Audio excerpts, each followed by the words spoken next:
pertarungan ideologis umat Islam, lebih khusus di Indonesia, dengan golongan komunis, Ordo Yesuit, atau yang sering kita kenal dengan Kristiani radikal, kelompok nasionalis sekuler. Ini berlangsung sudah sejak dulu sampai sekarang. Bahkan di Indonesia yang kita saksikan, komunis sudah ditopang oleh Syiah Rafidhah.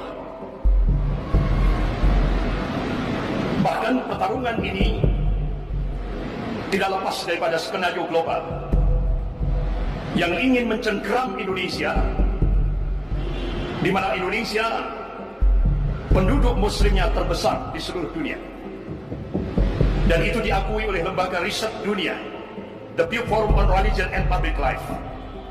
Indonesia diletakkan pada ranking pertama jumlah penduduk muslim terbesar di seluruh dunia. Oleh karena itu, Indonesia adalah sasaran target utama.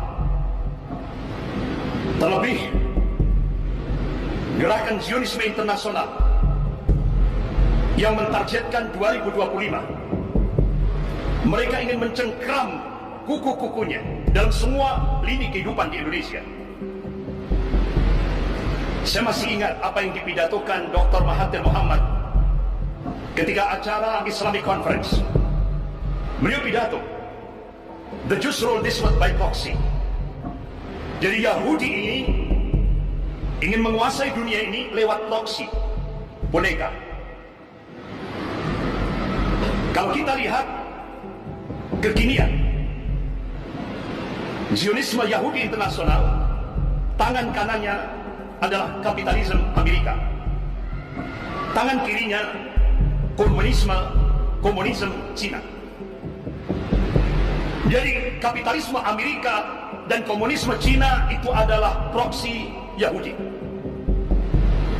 Walaupun kita lihat dohirnya Amerika dan Cina seakan-akan mereka berperang, tapi itu hanya kamuflase, sandiwara. Kita diingatkan oleh Allah Subhanahu wa taala dalam surah Al-Maidah ayat 82. A'udzubillahi minasyaitonir rajim. La tajidanna ashadan nas 'adawatan lil ladzina amanu yahuda wal ladzina asyraku. Sungguh kalian akan menyaksikan orang-orang yang paling keras permusuhannya terhadap hamba-hamba Allah yang mukmin, kata Allah, al-Yahud, Yahudi, dan orang-orang musyrik. Kita baru tahu ada sebuah nota diplomatik dengan kode referensi Beijing 1448. Ternyata Kementerian Luar Negeri Amerika dan Kementerian Luar Negeri Cina sepakat untuk melakukan akselerasi, menjadikan Indonesia menjadi sebuah negara sekuler. Bahkan Cina, Partai Komunis Cina, sudah sejak tahun 1986 Partai Komunis Cina sudah mengincar Indonesia. Bahkan pada saat Kongres Partai Komunis Cina tahun 1986 itu, Cina melakukan kajian tentang Indonesia. Diambil sebuah kesimpulan, ada 3 hambatan Cina untuk melakukan penetrasi ke Indonesia. Yang pertama, regulasi dan doktrin anti-komunis. Hambatan yang kedua, positioning Pancasila sebagai musuh komunis. Hambatan yang ketiga, sikap anti-komunis umat Islam seluruh Indonesia masih solid. Ma'asyiral muslimin jamaah Jumat rahimahullah. Ternyata apa yang saya sampaikan ini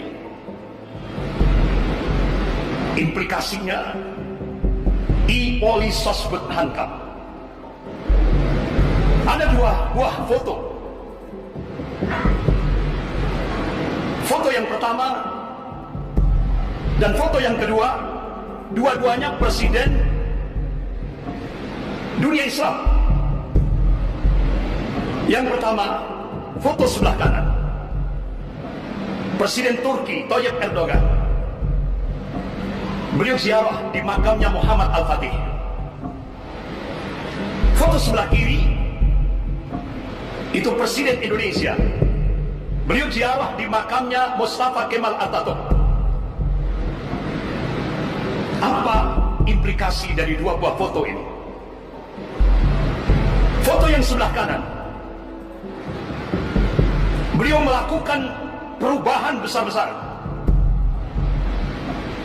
Turki sebagai sebuah negara yang sekuler ekstrem, beliau rubah dengan 3 aktivitas yang sangat fundamental sekali. Yang pertama, gerakan sholat subuh berjamaah. Yang kedua, gerakan infak dan sedekah. Yang ketiga, bangunan silaturahim antara umara dan ulama. Bangunan ukhuwah antara ormas-ormas Islam. 3 aktivitas fundamental ini digerakkan oleh Presiden Turki Tayyip Erdogan ke seluruh wilayah Turki. Allahu Akbar. Dalam waktu 50 tahun Turki berubah dari sekuler ekstrem tahap demi tahap menjadi sebuah negara Islami. Akhirnya puncaknya beliau launching Hagia Sophia, yang dulu pada masa Imperium Romawi itu sebuah gereja. Ketika ditaklukkan oleh Muhammad Al-Fatih rahimahullah, Hagia Sophia dibeli dengan harta pribadi beliau, kemudian diwakafkan untuk umat Islam. Yang pada masa pemerintahan Mustafa Kemal Atatürk, Hagia Sophia dijadikan museum. Ketika pada masa Presiden Tayyip Erdogan di-launching menjadi masjid, dan tepat tanggal 24 Juli 2020 Hagia Sophia digunakan untuk sholat Jumat dengan jargon dari Hagia Sophia ke Masjidil Aqsa. Ini benar-benar menggetarkan dunia barat. Tidak hanya sekedar jargon. Presiden Tayyip Erdogan pasca launching Hagia Sophia, yang waktu itu beliau mengundang khusus qari untuk membaca tilawah Al-Quran pada saat pembukaan Hagia Sophia untuk digunakan sholat Jumat pertama kali, yaitu pemuda dari Aceh Darussalam. Dan Aceh Darussalam, kalau kita buka dari sisi historis, itu masuk ke Khalifahan Turki Utsmani. Bahkan di sana ada mujahidah, yaitu Laksamana Kemal Hayati. Mujahidah yang dididik untuk menjadi mujahidah di Turki Utsmani, sehingga beliau seorang mujahidah yang tangguh, yang berhasil membunuh komandan Angkatan Laut penjajah Belanda. Dan itu sampai sekarang sejarah itu masih bisa kita lihat di Aceh Darussalam. Tapi belum pernah mujahidah Laksamana Kemal Hayati masuk dalam buku-buku sejarah yang dibaca oleh anak-anak kita.